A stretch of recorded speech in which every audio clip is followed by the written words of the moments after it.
लेकिन video start करने से पहले ना चैनल को सब्सक्राइब कर दो यार। चैनल को सब्सक्राइब नहीं करते आप, वीडियो देख लेते हो, श्राप लगेगा मेरा श्राप।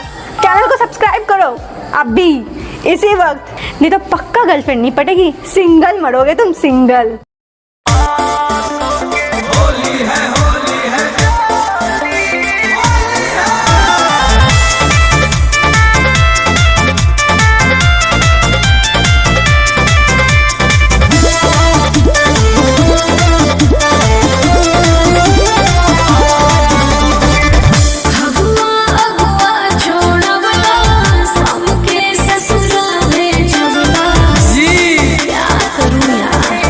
तो करो यार।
माना कोई लगा नहीं जा।